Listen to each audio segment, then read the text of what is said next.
What is up? And we are live. This is the RideAlong Sports Show, and we are live on Twitch. We are live on YouTube. We will have an audio version on Spotify and on Apple, and things are going wild. We got SEC schedule releases. We got portal entries. We got recruitment commitments. We've got it all, and we're here to break it down and talk to you about it as it goes live. Look, we're sitting here. This is the time of the year where we can be sitting here doing a show, and I can look down at my phone, and we have ba-da-da, ba-da-da, breaking news.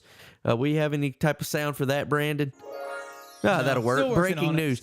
Well, some news just hit the airwaves right before we went live. Georgia middle linebacker Jamon Dumas Johnson, a.k.a. Pop, has hit the transfer portal after, I believe, 3 years at the University of Georgia, 2 years as the starting middle linebacker, and it's a pretty big position to lose. The middle linebacker is the QB of the defense. You've probably heard that. And a lot of people were shocked, and it kind of caught me off guard that so many people were shocked. I kind of saw this move coming, not trying to be arrogant or anything, but I texted a few buddies a few weeks ago and said, I could honestly see Jamon Dumas Johnson leaving. There are a few reasons for that. Behind Jamon Dumas Johnson is C.J. Allen, Raylan Wilson, both five-star recruits out of last year's cycle that play middle linebacker. Not to mention another five-star recruit, Troy Bowles, that also plays middle linebacker from last year's class, who didn't even really get any snaps this year of any significance. Not to mention Justin Williams and Chris Cole coming in this year's class, one a five-star, one a high-rated four-star, that both play middle linebacker coming in this year's class. UGA recruits the middle linebacker position better than any team in the country. They recruit the linebacker position better than any team in the country. Maybe Alabama's right there with them, but Georgia's certainly up there. Look, as a dog and a Georgia fan, I'm grateful for what Jamon Dumas Johnson has meant to that team and done for that team over the last 2 years as the starting middle linebacker. He won 2 national championships as a starting middle linebacker, and, actually one as a starting middle linebacker. He started this year, obviously. We didn't make it. But he won a national championship as a starting middle linebacker, and he's a great player, and he's going to, go in the portal and find a team, and I'm sure he's going to contribute and be a good player.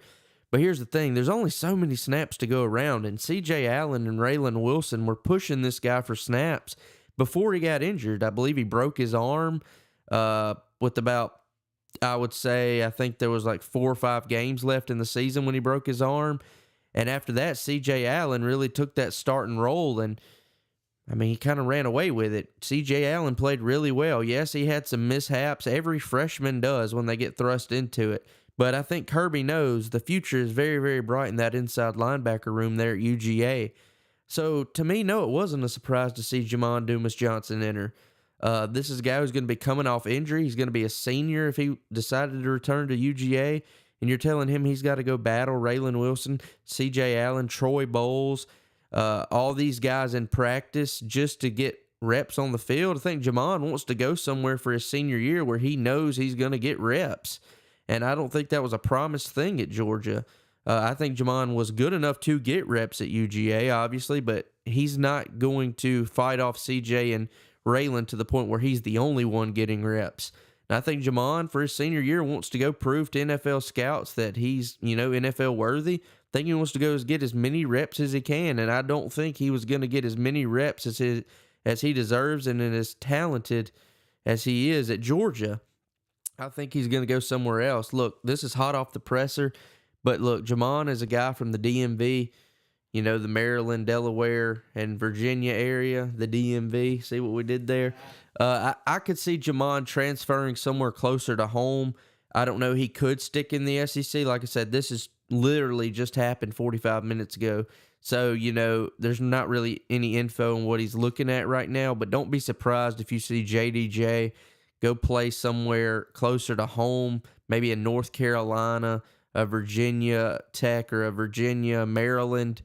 Heck, for all I know, he might stay in the SEC and go start at Alabama or Ole Miss or somewhere like that. I'm not 100% sure, but it would not shock me one bit to see him go play closer to home, somewhere where he's going to maximize his amount of reps and really prove to NFL scouts that he could play at the next level. But that's my take on the Jamon Dumas Johnson thing. But look, that wasn't the only portal entry for Georgia, and I guess Brandon, is we kind of segue into talking about these portal entries, because the portal's the hottest thing in college football right now.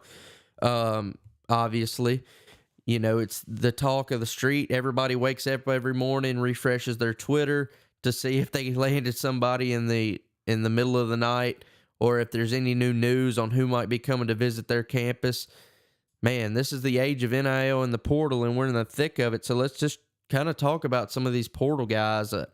For Georgia, let's just stay on that track. Look, yesterday you had former five-star outside linebacker Marvin Jones Jr. enter. I think On3 has him ranked in the 12 to 15 range in their rankings. And Marvin Jones Jr. was a five-star, highly touted kid out of Florida. He's 14th in the On3 rankings.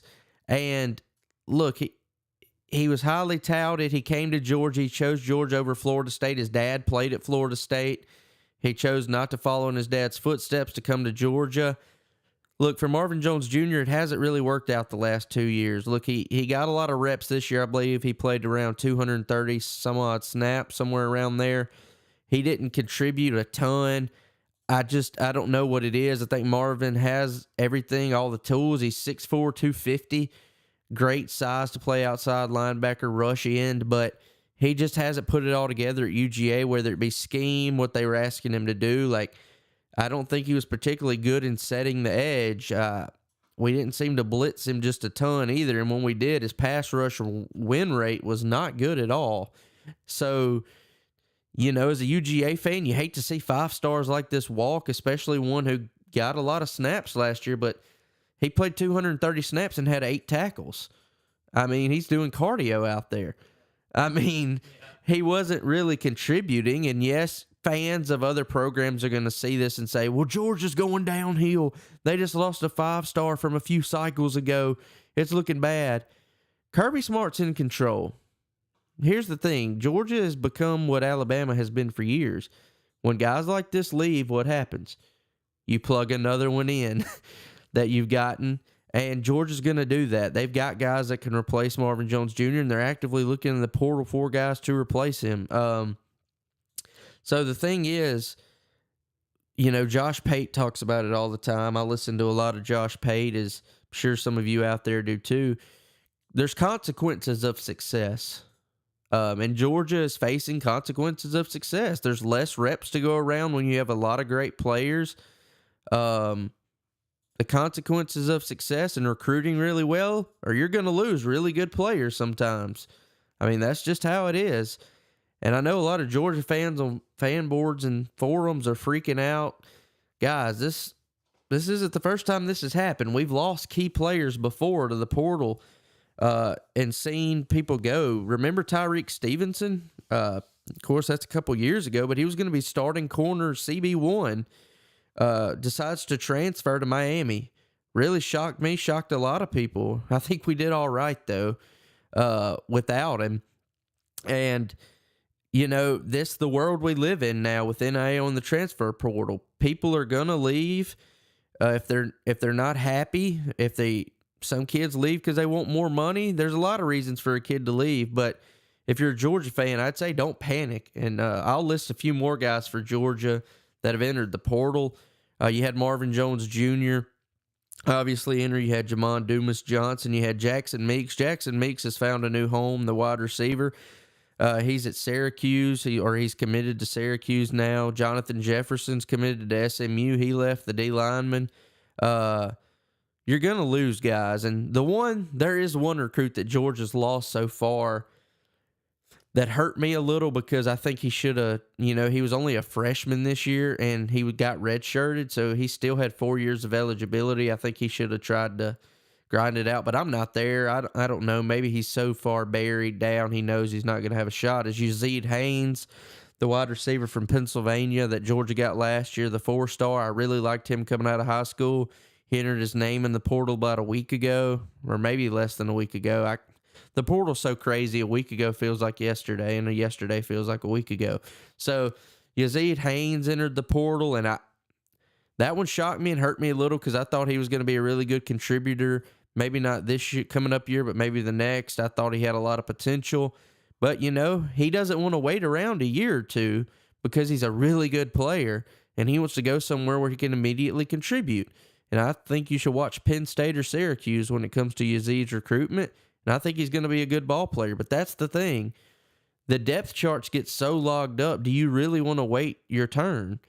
I mean, me, if I was 18 years old and I'm a 5-star and I've been told how great I am, and I go to a place and I don't get snaps, in today's world, it's a lot easier just to hit the portal and go play somewhere instantly. I don't know, Brandon, what do you think you would have done coming out of high school if you're a 5-star kid and, you know, maybe you go to Alabama or Georgia or a big-name program and you're not playing the first year? Some kids stick it out and say, you know, this is best for me. I'm going to get better and better, and eventually I'll get my shot and I'll develop. And some kids, they want to just go play football and get on the field right away. So what do you think, Brandon? What do you think you would have done? At whatever cost, too. I mean, you've got some players that they'll even, like, they'll go down a division or two. Yeah. Some will even go down to the junior college level, and sometimes they make it back, sometimes they don't. Like, it's especially in today's time, because you got so many players that enter that portal, and a lot of them's not going to make it to the place that they, maybe not anywhere. Yeah. It'd be the end of the road for them. For me personally, like, it would be hard for me to not want, it'd be hard to not play. Yeah. And I think technical difficulties. To make a couple adjustments here. Anyway, as I was saying, you get recruited by somebody like Nick Saban, for example, or Kirby Smart, and you have big dreams. You look ahead and you have a certain expectations for your life, and maybe at this point, if you're a 5-star coming out of high school, you were the best player on your team. You were probably the best player in your division, maybe even your subdivision, maybe even your whole state. Yeah. So you're already like elevated on that level, and it's a hard break for some of these people because they've always been pushed. Maybe their parents or maybe they're not very active in that, and they're like, "Oh, my son's the best football player in the country, whatever. Yeah. They deserve this." There's animosity there. I mean, some kids prioritize different things. Some prioritize winning. Some don't care if they win. They just want to get to the league. And I'm not saying you can make it there on a bad team. Yeah, and I'm not saying one way's the right way and one way's the bad, but like, and you don't have to transfer to even a lesser school. You can go to like Yazid Haynes. Let's take him for example. He's a 4-star receiver coming out. He got to play in one game this year for Georgia. Even though he's going to be a really good player, he can go to Penn State and probably start next year, or at least get significant time. And I mean, Penn State is a top-tier program in the country. Like, it's not always a step back necessarily. Yeah. It can be a lateral move. The transfer portal is also good for kids who, hey, I didn't have any offers coming out of high school. I ended up as a walk-on at Troy or Southern Miss, and I played really well. Well, now that kid's at Florida or that kid's at Tennessee. Like, you can move up. Even like make it to the NFL. I mean, you see stories. I can't think of any off the top of my head, but there's stories out there of players that literally work their way up from nothing, and they make it to the next level, and that's what's so. That's a positive. Look at great example, Cody Schrader, the running back from Missouri this year. He had the most rushing yards in the SEC. Easy there. He was a great player this year, the best running back in the SEC this year. He played at D2 and walked on at Missouri. And now, look, he's probably going to at least get a shot on a roster in the NFL. And, like, all because of the transfer portal, really. 2 years ago, I think he would have at least had to sit out a year. Whereas transfer portal, he got to play right away and move up. What do you think about, obviously, if you go from the Power 5 level and you step down to Group of 5, if you're really good, like Power 5 good, you just maybe have a lot of guys ahead of you. Yeah. And you take a step back, or maybe move into an easier conference. You obviously are going to look a little bit better. Yeah. Like, is that part of the strategy? I really don't think it matters. Like, look at Jackson Meeks from Georgia just did that. He was a 4-star receiver coming out, or maybe a 3-star on some sites.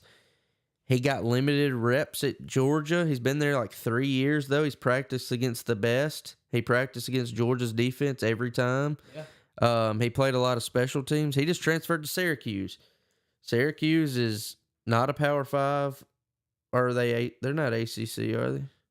Yes, they are actually, ACC. Excuse me, but it's a lot easier than SEC.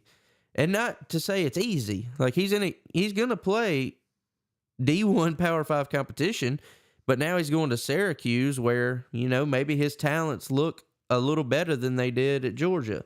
So you could say a similar thing about Bo Nix going from Auburn, very tough SEC West, to the Oregon, Pac-12. the Pac-12. Yeah. I mean, it's not that it's so much easier. Yeah. That if you went to like a Conference USA or a American Conference or something, Sun Belt, but obviously a little bit lesser competition maybe in the conference, a little more chance to hype up your stats a little bit, boost yourself. And he's done that there, but he's not a bad quarterback. There's so much that goes into it. Their scheme, who your weapons are, who's the coaches. There's all types of factors that play into it. Like, anyway, let's talk about some more just people in the SEC. We kind of did our Georgia spiel, but the Portal King, Lane Kiffin there at Ole Miss he's killing it this year. Well, I'll say he's killing it.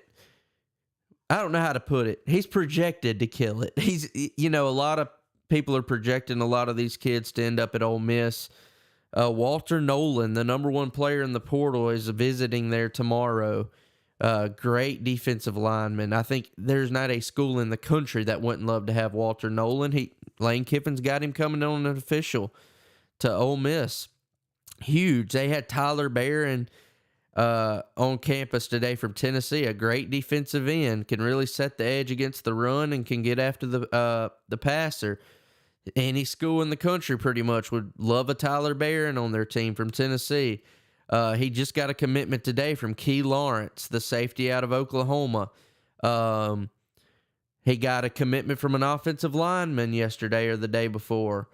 Lane Kiffin does this every cycle, and this year might be his best. Juice Wells, can't believe I forgot that one, has been on campus at Ole Miss, and Juice Wells took pictures with Juice Kiffin with a Juice sweatshirt on.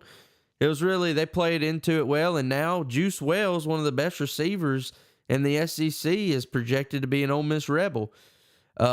A lot of these guys are taking Princely U. I don't know how to say his last name, from Florida. He had like 7.5 sacks last year. Was on an official yesterday or the day before to Ole Miss. He's projected to go there now. And these are all projections, obviously. They can change, and the kids can take more visits. But my point is, Lane Kiffin is doing a very, very good job of bringing in talent. I was thinking about this today, Brandon. Mm-hmm. I think Lane Kiffin knows this is his window. I think Lane Kiffin realizes next year might be Ole Miss's best year, in my opinion, to win a national championship ever in my lifetime. And here's why I say that. That might be a hot take. I don't know. Here's why I think that. 12-team playoff, number 1. Correct. So if you make it in the top 12, you have a shot. Number 2, Jackson Dart's coming back. Quinshon Judkins is coming back. Trey Harris is coming back. There's another guy who announced he's coming back. Can't think of his name. Caden Prescorn is coming back. Tight end. You have everyone coming back. This is maybe the deepest Ole Miss team Lane Kiffin's ever have, I would dare to say. I don't think that's a long shot. If you get Juice Wells, you get Walter Nolan, you get Tyler Barron, you get these guys out of the portal that are instant impact, and guess what? They've only got a year of eligibility too. Maybe 2 years for some of them. I think Lane Kiffin knows next year's his shot. Yeah. I think he really believes with the guys he has coming back, Judkins, Dart, Trey Harris, Caden Prescorn. Which you would hope would improve, and obviously under Kiffin, I can't think of a time where players have regressed with him, either as offensive coordinator or head coach. Now, you might could go back years ago, but I don't think you have a situation like KJ Jefferson where he's not the quarterback that he was the previous year. Yeah, and look, I think Pete Golding might be one of the best since all the allegations came out, the Hugh Freeze stuff. I think Pete Golding's the best defensive coordinator Ole Miss has had since that time. And I don't think that's a stretch either. Oh, wow, 100%. I think Lane Kiffin is putting all his chips on the table for next year. Now, we'll see if it works, and if it doesn't work next year, that team's going to be very depleted after next year. Jackson Dart's gone. Quinshon Judkins more than likely will go to the NFL. Prescorn, I believe, is a senior. Trey Harris, I believe, has to leave. They're going to be very depleted. But look, the defense is improving. Suntarine Perkins, I think, is a baller. He only got better as the year went on, and he was young last year. The offense is amazing on paper, especially if you add Juice Wells to that receiving core. And if you add those key defenders, Walter Nolan and Tyler Barron and Tamarian McDonald and those guys, you already got Key Lawrence. Watch out. I think, it's crazy to say because we've always kind of said, not on this show, but, talking to people, Ole Miss can never win a national championship. They could never do that. They just don't have the resources or the ability. They've got the resources now that the transfer portal is here, and they've got the ability with the 12-team playoff. I think Lane Kiffin's pushing everything to the center and saying, I'm all in. And look, another thing I forgot, they possibly have the easiest schedule in the SEC next year. Now, understand I said easiest in the SEC. That's still a difficult schedule, but Brandon's got it pulled up where I could see it. They play Furman, Middle Tennessee State, Wake Forest, Georgia Southern. That's all dubs, I can tell you right now. Kentucky, was that at Kentucky? This one, yes. No. It's at home. The red is at home. They've got this kind of weird. Okay. The red is home. The blue is away. So you get Kentucky at home. That should be a win. I mean, Kentucky's going to have a whole new offense next year, pretty much. South Carolina on the road, that could be tricky, but you should win. You just beat LSU this year. It is LSU in Death Valley. We'll see. That's a toss-up. Oklahoma at home, toss-up. Arkansas on the road, should be a win. Georgia at home, that's clearly your toughest game on the schedule. At Florida, could be tricky. You should win. Should beat Mississippi State. First-year head coach, whole new offense. Look, Ole Miss has got a shot next year, and I know this is like way too early, and, the portal's not even halfway over with or anything like that, but Brandon, from where I'm sitting, I think Lane Kiffin knows a few things are coming together. You got a veteran team, an improving defense, easier schedule, and the portal.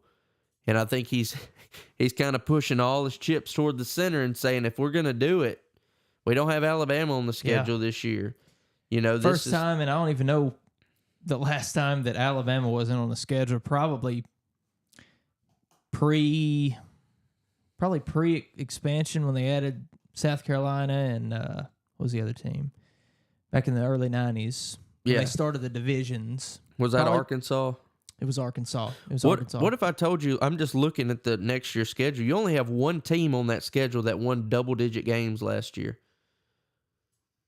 That's pretty crazy to think about compared to years past, because LSU only won 9. I think Oklahoma won 9. Pretty sure, unless they snuck in with 10. But I think Oklahoma won 9 games. And then Georgia obviously won 11.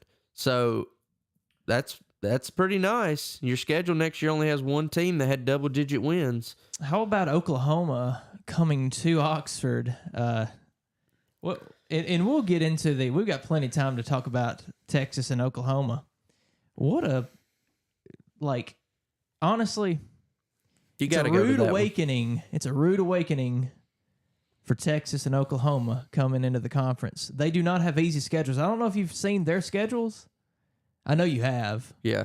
I know you've got all of them memorized. I don't have. It's not an easy road. It's not going to be an easy start. They're going to be welcomed with open arms, right? Well, we were talking before this. They have nowhere near the schedule though that Florida does, but we'll get into that a touch later. Let's talk about some more guys from the SEC that have entered. We've given all of our love to Ole Miss and Georgia now, so let's just talk about some other guys that have transferred or are transferring from the SEC. I've got a list on my phone. Let me pull it up because I'll probably forget a few if I don't. Just a few guys from the SEC that have notably entered their name into the portal or have committed places, or maybe are getting interest from places. Look, Mississippi State missed out on Dylan Gabriel.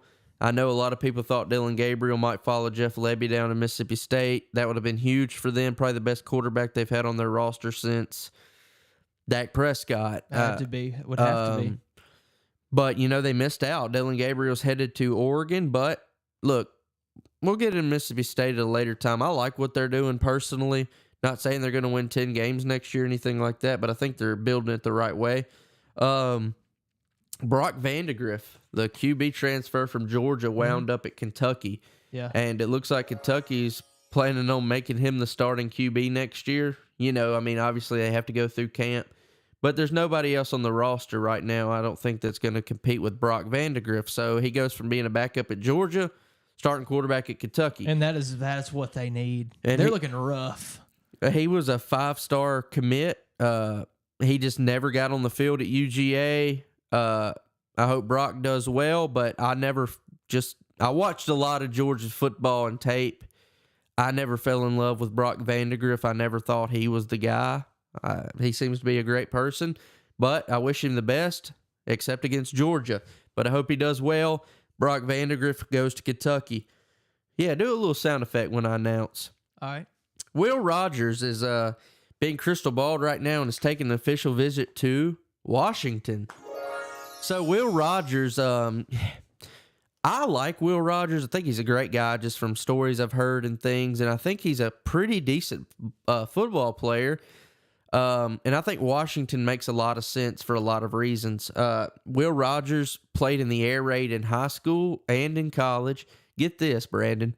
This was the first time in a live game this year that Will Rogers had ever taken a snap under center. And he's a senior in college. That's hard to believe. Because he played the air raid in high school and he played the air raid in college the first couple years.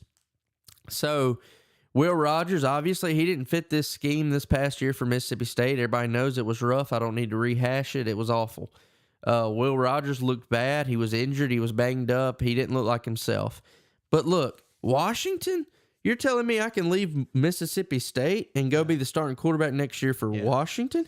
Washington's in the college football playoff. Washington went undefeated, won their conference. I can go from lowly 4-8 Mississippi State and go up to Seattle and play for Washington as the starting quarterback. I personally was a little surprised Washington was this interested in Will Rogers. Now, I will say Michael Penix Jr. for Washington, remember, he wasn't this great football player before he got to Washington. He was at Indiana and wasn't a great player. He showed flashes. All of a sudden, Michael Penix Jr. goes from Indiana to Washington, and he's a Heisman finalist. Is Will Rogers going to follow this same path?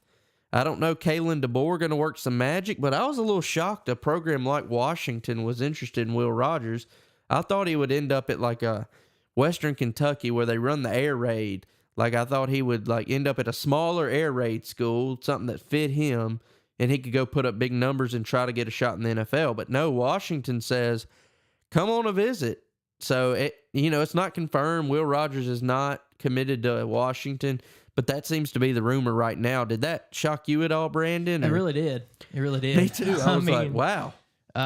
Because, look, and Will Rogers is not a bad quarterback. Now, obviously, in the air raid system, your stats are going to be a little bit inflated. He was throwing the ball 60 times a game.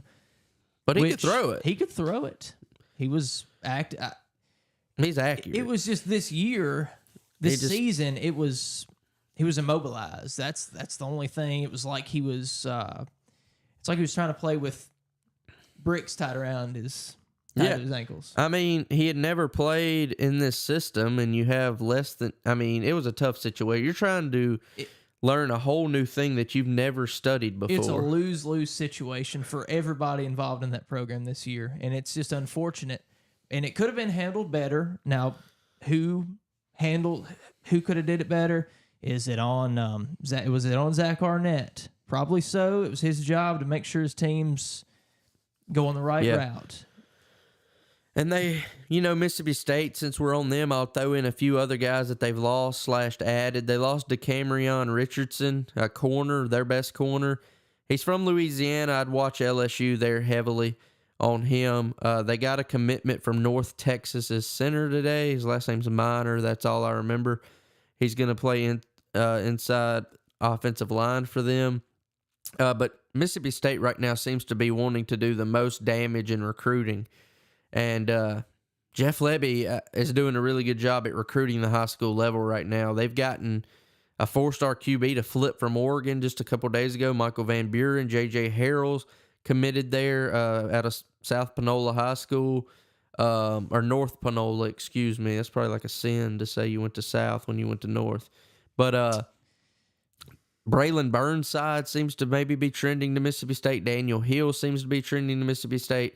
Levy's doing it, but he's not really doing the portal, which that's fine. I think as your first-year head coach, you kind of want to come in and build for the future. I think he knows, like, we don't really have a shot next year. Let's get guys that have a lot of years of eligibility, which is fine. But, yeah, that's kind of the rundown on Mississippi State. You don't want to set the bar too high. Yeah. It's like you don't want to make that mistake. Yeah, it's like when you take a test and you make an A, and then your parents expect you to make an A every time. You should have just made a C on purpose.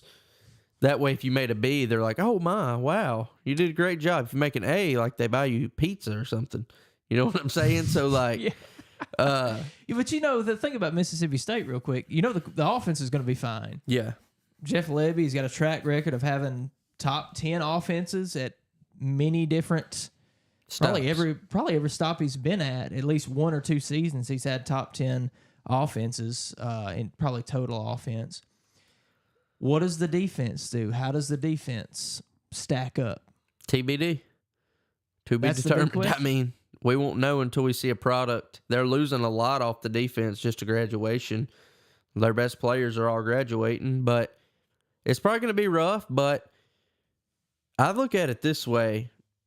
The Levy offense, sort of like the Heupel offense, if your offense is good enough, you have this, you're an Ole Miss fan.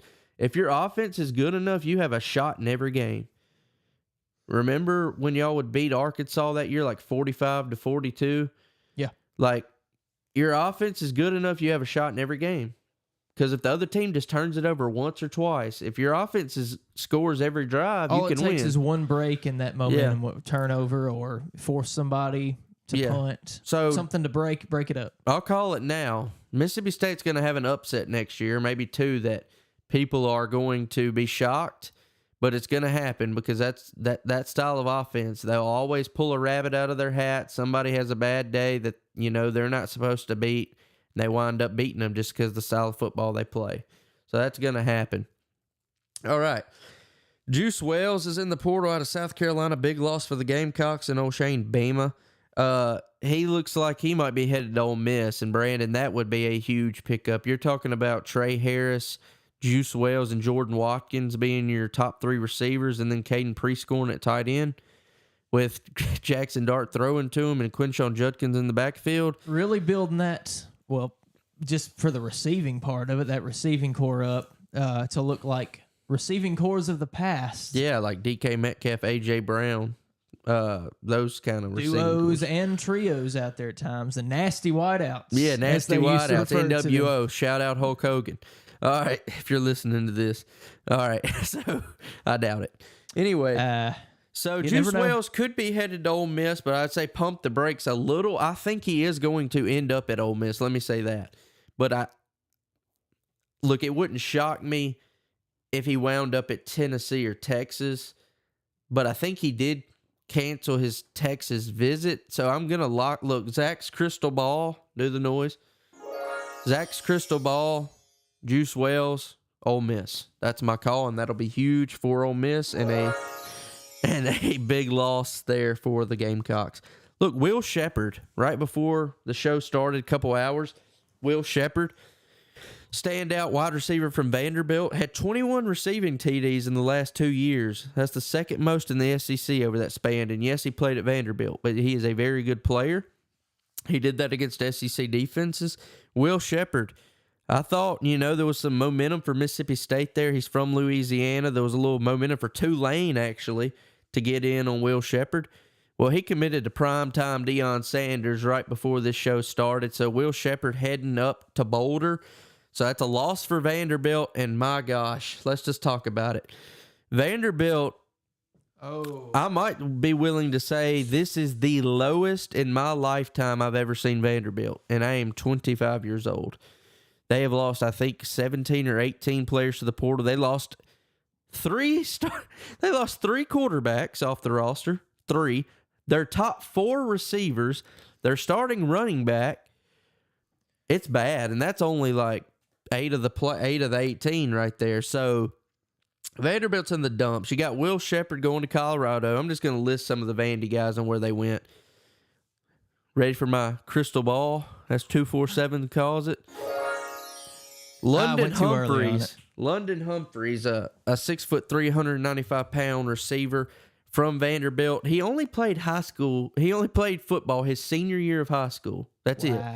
Gets a full ride to Vanderbilt. He's 6'3", 195. Breaks the track record his senior year in high school in the state of Tennessee. Runs faster time than Jalen Ramsey, if you've ever heard of him. 6'3", 195. Goes to Vandy. Is impressive. But he only had a Vandy offer because he only played 1 year in high school, so he wasn't highly recruited. He was a 3-star. Well, looks like he's a Georgia Bulldog. He hasn't committed yet, but he took a visit to Georgia and said, I'm not taking any more visits. And he only took a visit to Georgia. That says a lot there. That's I'm going to say London Humphreys, adding to the exciting whites of Brock Bowers and Ladd McConkey, but they both are probably moving on. So London Humphreys will take the reins from Ladd McConkey and be the white receiver for Georgia. So there you go. That's my prediction. One. There has. That's tough shoes to fill. Let's see. Raymond Contrail ends up at Kentucky. Raymond Contrail is a 4-star receiver out of Florida in last year's class. He was a Georgia commit for a long time, wound up flipping on National Signing Day to Texas A&M. Well, Raymond Contrail did not play much at Texas A&M, entered the portal, got 4 years of eligibility left, and he is a Kentucky Wildcat. That's not a prediction. That is confirmed. Raymond Contrail is committed to the Kentucky Wildcats, going to try to be a weapon out there for Brock Bowers. Him, Dane Key, and Barryon Brown. Look, Kentucky, it's a pretty good offense looking at it. If Brock Vandegrift turns out, you got a pretty good offense on paper. Especially, Kentucky also landed running back Chip Trainum from Ohio State, the running back. And he's going to try to come in like Ray Davis did last year as a transfer and make a name for himself. So Kentucky's kind of rebuilt their offense in a lot of ways. And I think Mark Stoops is doing a really, really good job in the portal, which is a little surprising because I didn't know how are the players going to respond to Mark Stoops leaving, but not leaving. I didn't know like the player's going to feel disrespected, like he wanted to leave, but apparently not. He's getting a lot of guys in the portal. So I guess it was no big deal, really. So, what if? It's an odd situation there. That is very awkward. Also forgot, Ole Miss got Chris Paul Jr., the linebacker out of Arkansas last year. Played really well. I believe he was a freshman this past year. And no, he is not the son of Chris Paul, the basketball player. He is the son of Chris Paul, but not that Chris Paul. So Chris Paul Jr. goes from Arkansas to Ole Miss, little SEC not in division, excuse me, a little SEC transfer there. There are no longer divisions. Toriano Pride, the number 1 corner in the portal out of Clemson, well, he's headed back home to his home state. He's committed to the Missouri Tigers. And it's a good spot for him. It's Chris Abrams-Drain and Ennis Rakestraw, I believe, are off to the NFL. So Toriano Pride steps in as probably a starting corner out there for Missouri. Rocket Sanders is a Gamecock. So Rocket Sanders, the highly touted, we had him rated as the number 1 running back coming into last season. Didn't play a lot because of injuries, and then he sat out, I think. It was a weird situation. I think he wanted out. But It seems that Rocket Sanders is headed, not seems, he is confirmed. Rocket Sanders is heading to South Carolina, and I think that's a big pickup for Shane Beamer if Rocket Sanders returns to his form, because I believe in 2022 he had like 1,300 yards in the teens and touchdowns, so that's a big pickup there for South Carolina. Well, it doesn't seem that he is going alone to make the trip from Fayetteville to Columbia, as I believe, this is not confirmed, I believe KJ Jefferson will be a South Carolina Gamecock. There you go. We sprinkling that one too? Yeah. That's your sprinkle. Yeah. That's your crystal. Yeah, my ball crystal okay. ball. Not crystal. Well, we won't get into that. So, I think KJ Jefferson will end up at South Carolina with his buddy Rocket Sanders. Like I said, that's not confirmed. I don't even think he's officially in the portal, which is weird. I think he said he was entering the portal, but then like he never actually, I guess, did the paperwork or whatever to enter the portal. So I think he's still technically on Arkansas, but he said he's going to enter the portal. Yeah. So time's a ticking there. I think KJ Jefferson will be a South Carolina Gamecock. I believe this is good for South Carolina. It gives you a bridge between Spencer Rattlers and Lenora Sellers. Lenora Sellers seems to be the guy that the Gamecocks want to be the QB of the future, at least the fans do. I think you bring Jefferson in for 1 year and let him kind of bridge that gap to the young Lenora Sellers. Princely, gosh, I don't know how to say it. He's good, though. Princely Unamelin. That's what we're going to go with. It's probably nowhere close. There you go. Out of Florida, he had 7.5 sacks last year. Look, Ole Miss is in this thing. Ole Miss has had him on campus. A lot of people think he's going to Ole Miss. I'm going to say take a step back. I think he's going to take a few more visits. I think Georgia's been in contact with him. Colorado's been in contact. A few other schools. So I wouldn't write this down specifically for Ole Miss just yet, but it wouldn't shock me at all if he does end up at Ole Miss. Trevor Etienne. Phew. This is a big one. We had him listed as the number 2 running back, him and Montrell Johnson. As the duo. Yeah. Yeah. We had them listed pretty high on our list, and Trevor Etienne's a really good ball player. His brother's in the NFL, Travis Etienne, starting running back for the Jaguars, pretty good player. Trevor had a good year this year, and he's entering the portal.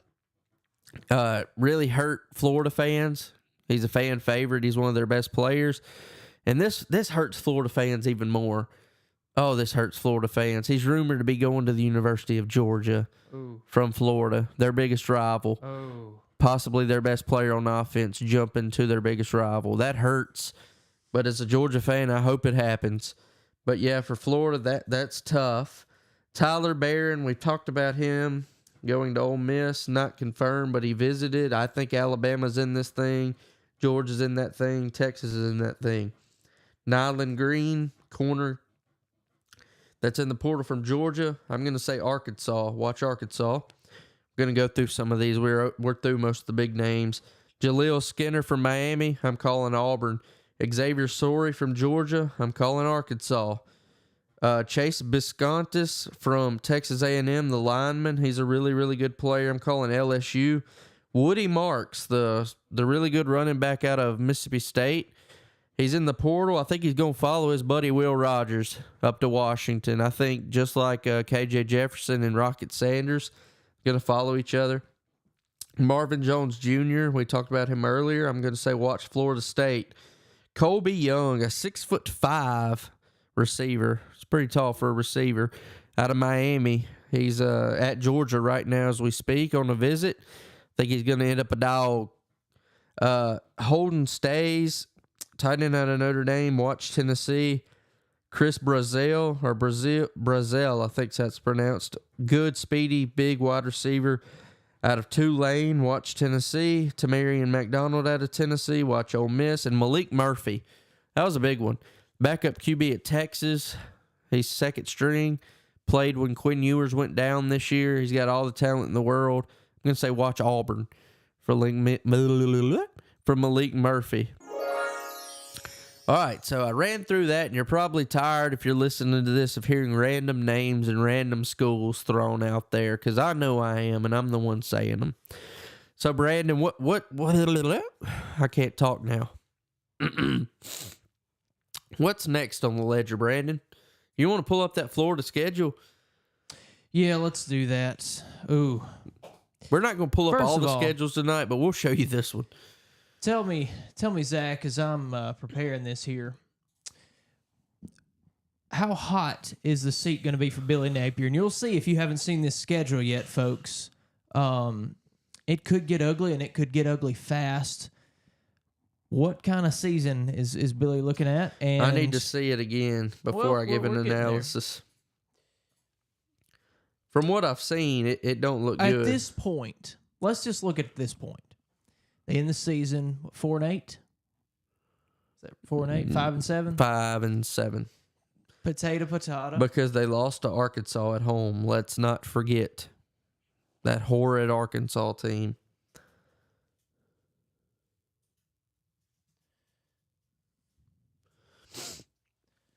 Well, look on the bright side, Zach. They beat our prediction by, 2 wins? They got 2 wins more than we anticipated? Yes, which I think we even said on the show, like, hey, we think he's going to get more than they're going to get more than 3 wins. We just don't know which games they are. And it's really easy to look at something and be like, they're going to win 5 games. But if you don't tell me what games they're winning and losing, it's pretty easy. So when we were going through Florida's schedule for this upcoming year, or not this year that just happened, we saw 3 games, but we knew they're probably going to win 4 or 5 or 6. We just didn't know which games they were going to be. And yes, they wound up winning 5. Should have been 6, but, that pesky Arkansas team came into the swamp. All right, let's look at this Florida schedule for the upcoming year. Oh, boy. Get it up here. All right, yep, here we go. So they start out game 1. They got to play Miami. Miami's an up-and-coming program. We'll say toss-up, though. That is a toss-up. It is in the swamp, so we'll say toss-up. They host Samford. Do I have to say anything? You can, but they should beat Samford. If they don't, Billy's fired on the field. They host A&M. We'll say toss-up. A&M's in the first year of a new coach. Yeah. They've lost some pieces, but A&M's probably more talented just from a 1,000-foot view. At Mississippi State, didn't I say earlier that they would win, upset a team that maybe they shouldn't? This could be that spot where Mississippi State wins. Cowbells ringing. I'm not calling it. It's way too early to call that, but I'm just saying that's not a very gimme. That's a very good possibility. Yeah. Now they have bye week, and I think they should squeeze that one may out. be a good, that may be a really good spot for that bye week. Through the first 4 games, we'll just say they have 1 guaranteed win in the first 4 games. So and the rest, the other 3 are toss-ups. UCF at home. Again, this is a toss-up. I mean, that's a Gus Malzahn coached football team. They're always tough. They're a Power 5 team now. They were this year too. Absolutely. I can't just look at it and say, oh yeah, Florida's winning. I'm going to call that a toss-up. What do you think? I agree. Yep. At Tennessee. Woo! Florida owns Tennessee. That is the weird thing. Like, Florida wasn't as good as Tennessee this year, but they beat them, if you remember. I know it was in the swamp, but I'm going to say toss-up, even though I think Tennessee should win. But I don't think it's a guarantee Tennessee wins.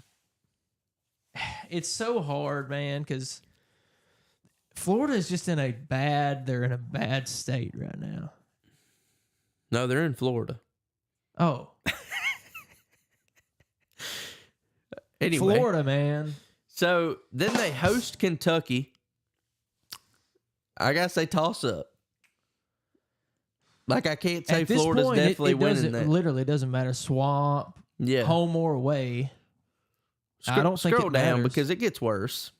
Oh, They get a bye week, which they should win. That's their second win, the third if you count Samford. Then they play Georgia. That's an L. That's your first guaranteed L in my book. But it gets worse. Oh, boy. You ready for this? Yeah. Oh. Georgia at Texas. That's another guaranteed L in my book. That's back-to-back. It gets worse. Hold on. That's bad enough. Oh, Then man. you got to host LSU. You know, Florida could win that game, but I'm going to say they lose. That's three in a row. And then they host Ole Miss. You could win that game, but you're not the more talented team. We're going to say you're going to lose. That's 4 straight.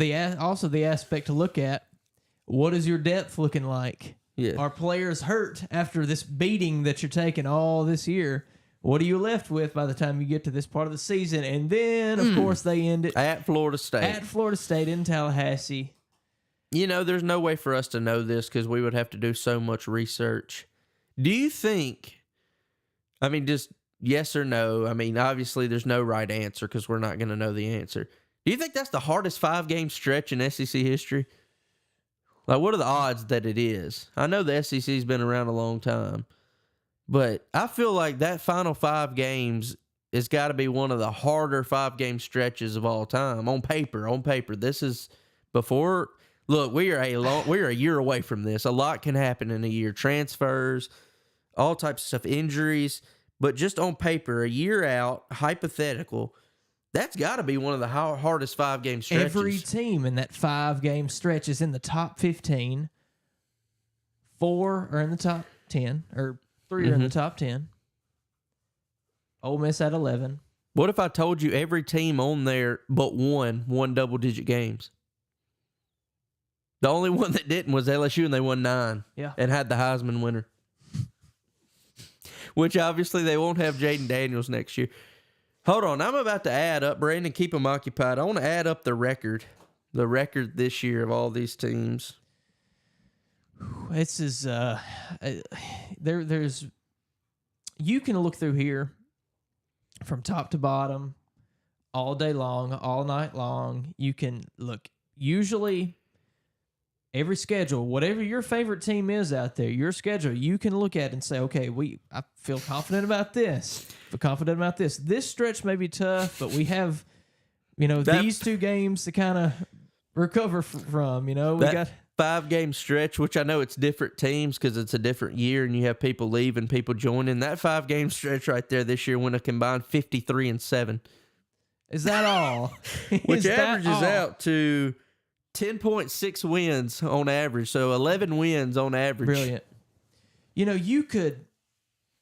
They have 2 bye weeks somehow. Everybody does this year. When the SEC went to the new format, everybody has 2 bye weeks. They should be thanking their lucky stars that that's the case. This season is in waves. You've got, or 3 acts, maybe, if you're a fan of plays and things like that. Act 1, you've got your... We'll call that that's the easy stretch. That is the easy stretch. But you still play Miami, Texas A&M, and at Mississippi State.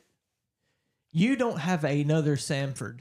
You have one Samford, and it's the second game of the year. You don't have another one, a comparable team to that. And like I said a minute ago, it does not matter if you play at home or away. This is tough. I think you're kind of fortunate. You get you get a lot of these big games at home. Obviously, you have to go to Tennessee. You got to go to Starkville. I just realized something looking at this. What's that? We'll take Samford out because they're not Power 5. You play one team next year that had a losing record. That's it.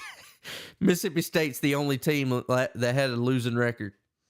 Everybody else was above 500 or at least 6-6. Everybody else went to a bowl game up there except Mississippi State. And looking at Mississippi State, they had chances and they're improving, I think. They had chances to get that 6th win. They just didn't do it. So that's tough. Now, obviously, if you're listening to this and you're like, these guys are idiots, these aren't the same teams they're playing next year. Like, LSU's not going to have Jaden Daniels. Yes, you're right. We're just hypothetically looking at this from 5,000 feet and saying, wow, on paper, a year out, this looks really, really tough. Now, we might get a year from now and be like, wow, Carson Beck is hurt and they're on their 5th string quarterback at Georgia and they're on the 3rd string running back. Florida should win. Yes, that's possible. Injuries happen. So we're not saying for sure like Florida's done, Billy's done. But just from looking off the top of Mount Everest a year out, we're saying this is going to be very, very difficult. But yeah, I think that has a possibility. Usually you have stretches it may be a 2-game stretch that's really tough for a team, maybe a 3-game stretch. Rarely do you see a 5-game solid stretch. Mm-hmm. If that second bye week wasn't there, I mean, from Tennessee on, I mean, we'll exclude UCF. If they didn't have that bye week on October 26th, that week there, from the time they step into Neyland, for the time that they go to Tallahassee and that game is showing triple zeros in the end of the 4th quarter, that is, talk about a brutal beating. Well, let's talk about this. And you're like, oh, they're catching Georgia. They get a bye. Georgia gets a bye too right before Florida. So it's not like... So while you're at home resting, preparing an extra week for your opponent, they're doing the same thing. Because Georgia and Florida, the rivalry, they always have a bye week right before they play each other. So yeah, that's fun. Georgia's got a doozy of a schedule, but not quite. I would say Georgia's is probably the 2nd hardest in the SEC. I saw some rankings. They said it was. I mean, Georgia's got to go... What are the chances they get some of these big games at night in prime time, say at Georgia, at Tennessee, or obviously well, I don't know what the Georgia game. Probably 3. Obviously, it's in Jacksonville. Yeah, but and that game has usually been for a while on CBS at 2:30 Central. Yeah, and we ain't got to pull it up, but Georgia's schedule, it's pretty tough. Neutral site against Clemson, got to go to Alabama, to Oxford, and to Austin. So your 3 biggest games are all on the road, and then you have a neutral site against Clemson next year. Pretty brutal draw for Georgia, just the fact that all of those games are on the road, Bama, Texas, and Ole Miss. And then Clemson's neutral. So your biggest home game next year for Georgia, because Florida's neutral. Your biggest home game next year for Georgia is Tennessee. So you're hosting Tennessee. There's a lot of, with the SEC expansion, there is some doozies out there. And it doesn't help when you...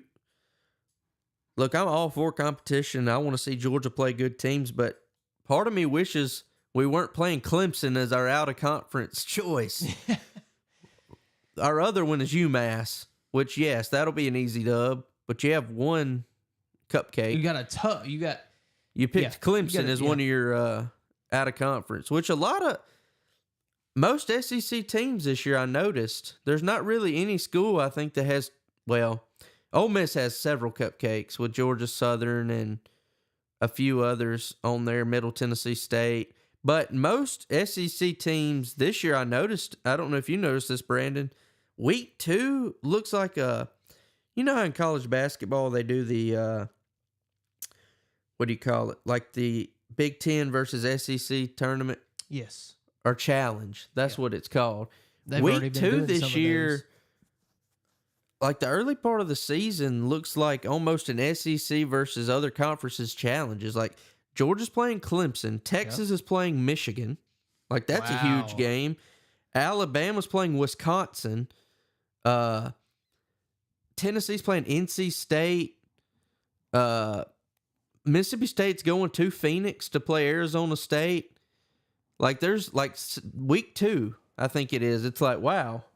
Like I think an SEC team is going to play a team from every conference. It makes, like every it Power really 5 makes conference. the front end of the schedule kind of interesting. Yeah. It's not like that early season slog where it's like, Unless you're Ole Miss, you just decided not to participate.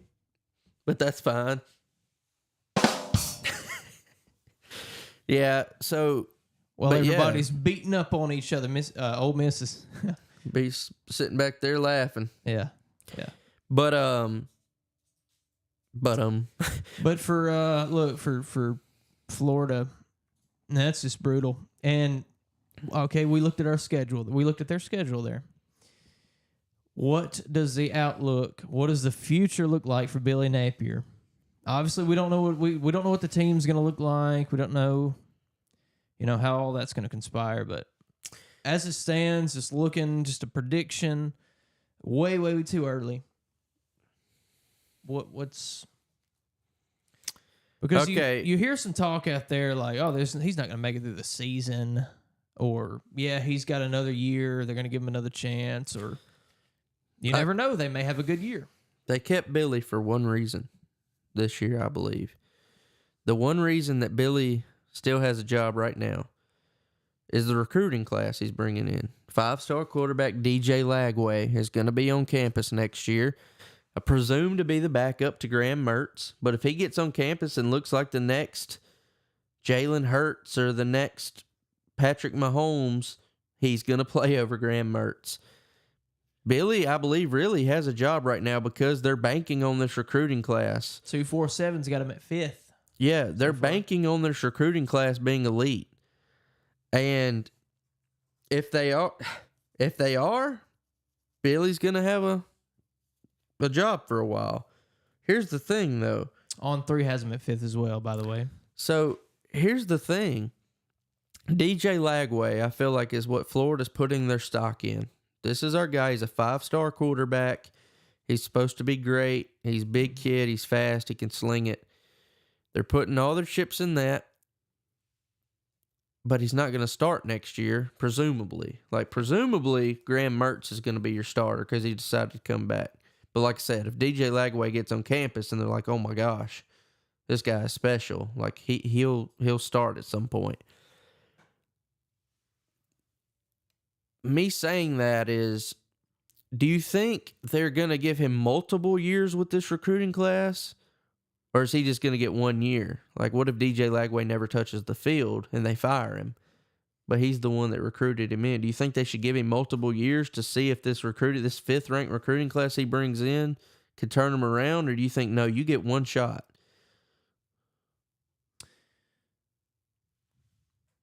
They pulled the trigger. They got rid of Dan Mullen. Yeah. Obviously, he didn't have I don't think he had a top 5 ranked recruiting class. No, but he did go to year. the SEC championship the year before he got fired. Remember they threw the shoe? Yes. Cost him? Yes. How could we forget that? Marco Wilson. So who threw it?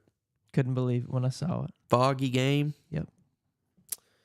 But yep. How about that? Because it's uncharacteristic for Florida to have unsportsmanlike, kind of undisciplined behavior on that team, right? Oh yeah, so rare. No discipline. I mean, they're such a disciplined team. Yeah, you had guys most of their guys turn out to be really good, like Aaron Hernandez I meant Tim Tebow. That's my bad. But anyway, so, okay. Serious question. How big was the loss to Arkansas this year when we look back? If Billy Napier gets fired next year, will we point back to this year and say, if they beat Arkansas last year and make a bowl game, just make a bowl where we can look and say, Billy took us at least to a bowl last year? Yeah. Do you think that makes a big difference? Or do you think it really doesn't? It's not that big of a deal. They won't look back and be like, well, we missed a bowl. You know what I'm saying? Because if he gets fired next year, we're going to look at his resume and say he was at Florida 2 years, he never made a bowl game. And that's going to be what people are going to say.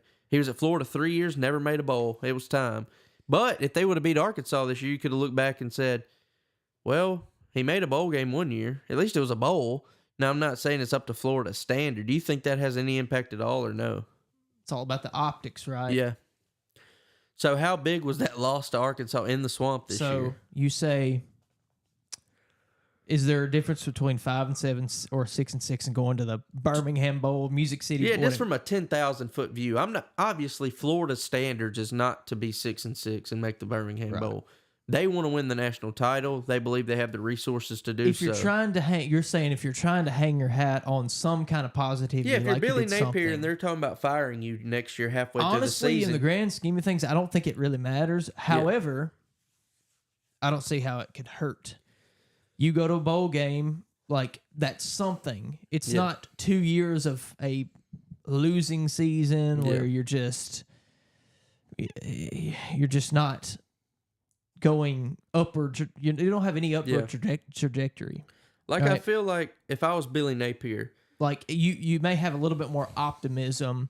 Like, okay, we're going to take this one step at a time. Year one was, what it was. What? I mean, year one for any coach should be almost a wash because it's not your players, Right. Say year two, you've built just a little bit. If you could get to a bowl game, even somewhere like Florida, no, they're not expecting that every year, but it shows growth. That's one more step in the right direction. There's no regression, but that's not how it is. There's nothing. There's nothing good that you can take. And I also wonder if Florida was 4-8 this year and they lost to Tennessee and they're 4-8, would he have gotten fired because you lost every rivalry game you had this year? But Tennessee being one of your biggest rivals, you beat them in a game you weren't favored. That was Billy Napier's signature win. That was a top 25 win for Billy Napier this year. I wonder if that also holds validity. Like, if say they get to that Kentucky game and they lose next year, and they're like, man, we just lost to Kentucky. We think we're a better program than they are. We're going into the bye week to play Georgia. Kind of regroup. They bring Billy into a room. They have a serious conversation. If you're Billy Napier, you can look and say, hey, yes, I just lost this game, but look at what we did last year. We beat a Tennessee team no one thought we could beat. That was a rivalry game. And then my point was, you could look at them and say, hey, we made a bowl last year. Like, we're moving in the right direction. But you can't say that because you didn't make a bowl. That's why I'm asking, like, do these small things hold weight, or are we, is it more about the big picture? Which, at a program like Florida, you're right, I think, Brandon. I think it's more about the big picture. They're not going to be like, oh, you went 5-7, not 6-6, you're fired. But I think some of these small things, like, I think beating Tennessee helps Billy's case. I think losing to Arkansas hurts Billy's case. I think if he would have beat Arkansas and made a bowl, that would have helped his case, but he didn't. So I think some of these small things, if they add up, they can help your case from a 10,000-foot view. Like Joe that lives in Idaho, that loves Idaho football. He loves the Pac-12, what used to be the Pac-12 over there. He knows nothing about Florida. If he looks at the standings and goes, well, Florida's playing in a bowl game against San Jose State this year. They must be an all right team. Whereas, like, he looks and they're 5-7 and they lost to 4-8 Arkansas at home. I don't know. Maybe this might just be conspiracy and stupid. But in my mind, you're flipping channels through ESPN on December 28th, and you see Florida there. Oh, this is Florida. Oh man, they're playing so and so, or they're not there. They're not existent. Nobody's talking about Florida other than what we're talking about here. Which. It's the end of the road this season for them. There's nothing else. There, you don't have those extra bowl. There's a lot of other things that come along with getting that extra win. Yeah.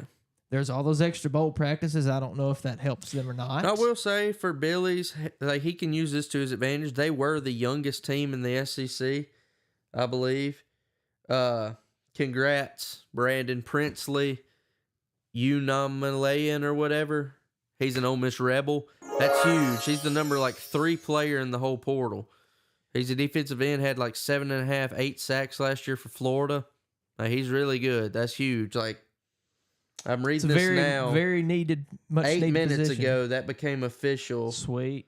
Uh, Hold and I on, is it mean, a defensive end or is he an edge rusher? he's a defense. Well, he's a defensive end. He's a good one though. Like I think he was second team All SEC. So like this is an All SEC type player. Pull up his profile if you can, just so people can get eyes on it. It's right there, on the screen, or it will be in just a second. Princely, however Brandon wants to say it, he's on his favorite team now. Hold on. But yeah, this is an all SEC type of guy. He's a good player. He only has 1 year left of eligibility. He's gonna do it at Ole Miss. Congrats to Ole Miss, and like we talked about at the beginning of the show, Ole Miss, the Portal King, Lane Kiffin, he's on fire, and that's a huge get. That's easily the biggest get for Ole Miss so far in this portal cycle because Juice Wells is still, hasn't committed anywhere. That's a big one right there for Ole Miss. Defensive side of the ball, somebody that can get after the quarterback. Yeah, live breaking news right here on the Ride Along Sports live show. So, congrats, Brandon. Any just hot off the press first takeaways from you? I'm excited to see what this defense is going to become. You look at, what did you say, 6'4", 250? Yeah. Defensive end. I said all year, and I'll say it again because it's true, especially in this league, especially in the SEC. You can only do so much as a coach, as a defensive coordinator, putting your guys in the right place. First of all, having the right scheme to begin with, but putting your guys in the right place, coaching them up throughout the week. But if you don't have the talent to match up to, even on a somewhat comparable scale to like a Georgia or Alabama, like, you're not going to have a chance. Ole Miss has been pretty weak. There's been a lot of talent discrepancies this year, and they've managed to win 10 games. Imagine what they can do with a really talented defense and somebody like Pete Golding in charge of that again. I think he's doing a great job. So sorry. Oh, he gets my seal of approval. You've said good things about him. I don't see how anybody can have a negative opinion on Pete Golding. Lane Kiffin, they're doing some pretty good work so far, and there's probably more to come. So, like, his last name's obviously way too difficult. No one's ever going to take the time to say that. So, what are we calling him? Princely U? Princely U. You man. I don't know how to say that whatsoever. You man. I hope something like QB Hunter or something like that. Quarterback Hunter. That would be a good. Yeah, there you go. That'd be a good. To be determined. We'll circle back to that. We'll figure that out later. But congrats to Ole Miss. That's a big get. I think this might, and it's not a negative, but this might take you out of the running for Tyler Barron, the defensive end from Tennessee, just because, maybe not. I mean, he might want to come play the other end, but you would assume with this big name coming in that he would go somewhere else. But who knows? Maybe the rumor on Tyler Barron out of Tennessee is he just wants a bag. He literally, I think he might have said that on Instagram Live. He's just leaving Tennessee for money. Like, he loves Tennessee. So maybe Lane Kiffin tosses the bag at him and gets him on campus too.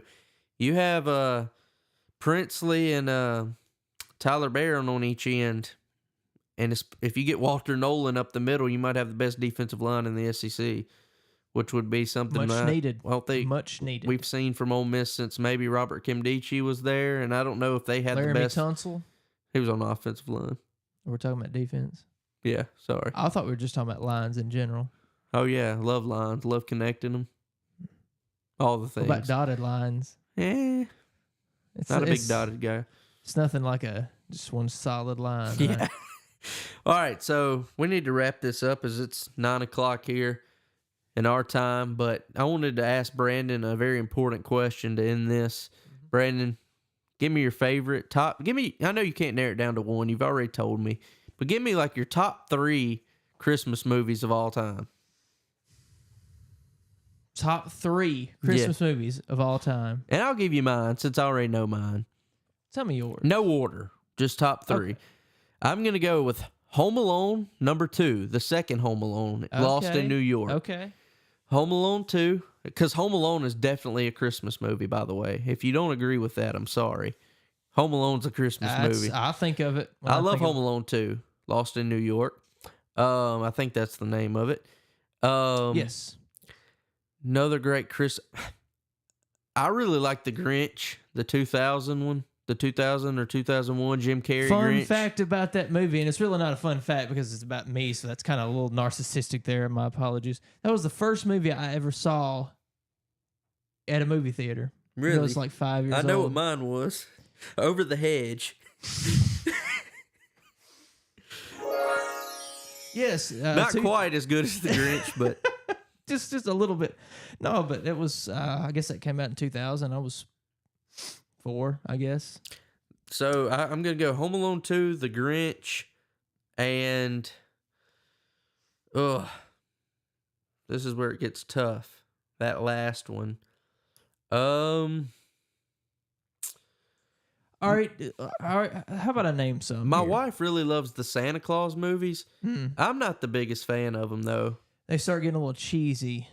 One is good. They started out pretty cheesy.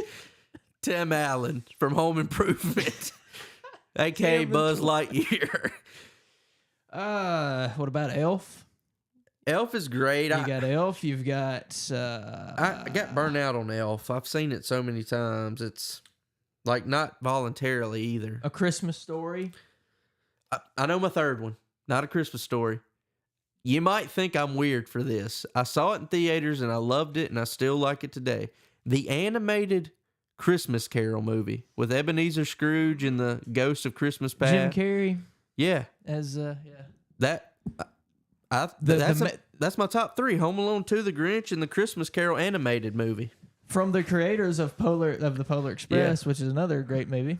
We could have split this into animated, And non-animated. But we didn't.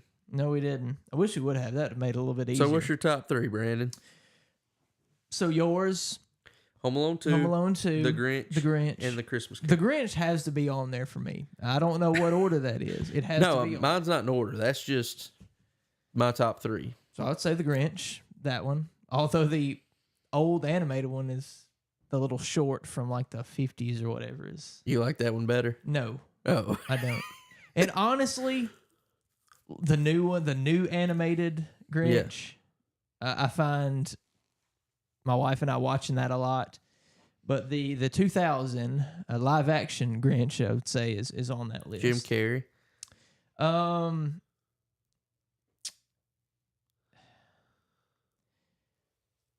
I don't know if I can narrow it down to 3. You got to, man. I can't. 2A, 2B, 2C. No. Okay. Can you do a top 4? I could probably do a top 10. No, either a top... I'll give you a top 5. That's it. That's where I'm cutting it off. Well, then you have to give me 2 more. I'll throw the Home Alone 1 on there. Okay. Big fan of the Home Alone movies. Even though they're the first movie I remember ever having nightmares about. Wow. Yeah, I was young and I was scared to death of the two burglars. You know what a lot of people don't realize, Brandon? What's that? Home Alone 1. Don't know how recently you've watched it. Have you watched it semi-recently? It was last year. You know, the burglar is the police officer in the beginning of the movie. A lot of people don't realize. We're going to bring up this theory now. It's not a theory. Okay. A lot of people don't realize yeah. he comes to the house and he's Yes. like asking to speak to the dad, and it's so chaotic, and he realizes like, Yes. you know, she tells him we're going on vacation, and he's like, really? He's not really a police officer. Clearly, he dressed up to do this, but yeah, you know, I didn't notice that for a long time for some reason, like, because it never, you know, it never tails back to that moment. You know, it never like, you know, you never see anything to do with the police officer outfit again. Yeah. It never ties back. It's to like that. a one-off at the front of But it. yeah. Huh. But yeah, I'll go Home Alone 1, Home Alone 2, The Grinch, Christmas Carol. Probably Elf. Elf. More of a live action guy, as you can tell. I can tell. Elf pops up on the TV. They play it like every day on like TBS or something. I will say it does get. I think Elf gets a little burned out. It does. 20-year-old movie. That movie is 20 years old. Elf? Elf. You're lying. 2003. That movie came out in 2000. There's no shot that's from 2003. 2003. Yeah. I felt like that for some reason. That movie was like 2010 in my head. It feels like that's what it was. I know. I feel the same way. Or at least like later 2000. I'm not lying. I swear. Hold on. I just had it here. Actually, I thought it was 2002. My computer corrected me. It was 2000. It is 2003. That is wild. I can't find it. You know, this begs a question, and I know we're just talking about we're kind of done with football at this point. Brandon, you know, I think we've talked about this on the podcast before. Comedy movies just aren't what they used to be. I think everyone can agree. I can't remember the last time a funny movie actually came out. When's the last time a good Christmas movie came out live action?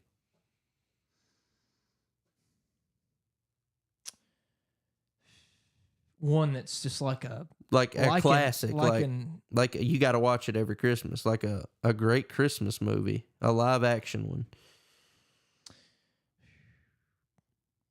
I mean, you have your cheesy Hallmark Christmas movies. I can't remember the last Christmas movie that came out live action that was worth the flip. Because you think of like those that you named. You've got Elf, Grinch. You go back further, you've got A Christmas Story. Have we lost the joy of Christmas? Even further back, you go back to like, what is it? Miracle on 57th Street or something that's like from the 40s or 50s. Just like I don't know. When's the last I've seen it. When's the last time a good one? When's the last time a Christmas movie came out? Period. Live action in theaters. Like not just some live Hallmark. Action that wasn't in theaters now, not just some Hallmark. And that was an original story. Yeah. Maybe I'm forgetting something. I don't know if you're because we haven't really talked about this. I don't know if you're a superhero fan. Maybe we've talked about it before. Yeah, I mean, the big Spider-Man fan. The ending of Spider-Man No Way Home. Mm-hmm. That's not a Christmas movie. If Spider-Man No Way Home's a Christmas movie, at the end, it is Christmas. Towards the end of that movie, it's snowing, bro. You can hear as Spider-Man and Doctor Strange is battling through the warp of time and space, and they go through the mall. You can hear like a Christmas song for like 2 seconds. At the end of the movie, it's Christmas. It's the Christmas season. All right. Another question. This will end the show because my wife's already texting me. This will end the show. Top 3 superheroes, go. Don't think about it. Spider-Man. Agree. He's in my top 3. I really want to say Iron Man. I really do. I don't know if he's dead. He is. Should I exclude him from my list? He counts.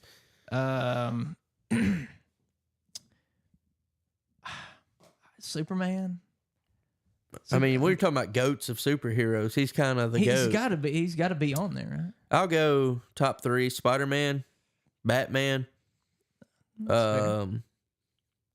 This is my personal list: Spider-Man, Batman. Just go Superman, Spider-Man, Batman. Mr. Incredible. That's my top 3. All right, this is the Ride Along Sports Live Show. We're glad y'all joined us. Threw me for a loop there, sir. And I know we got a little silly at the end, but it's late. We actually work unlike you bums.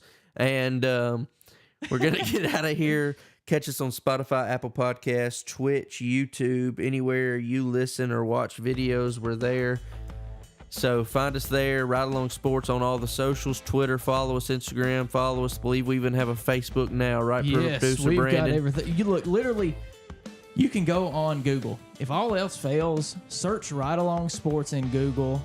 I did that a week or 2 ago, and things came up that I didn't even know of.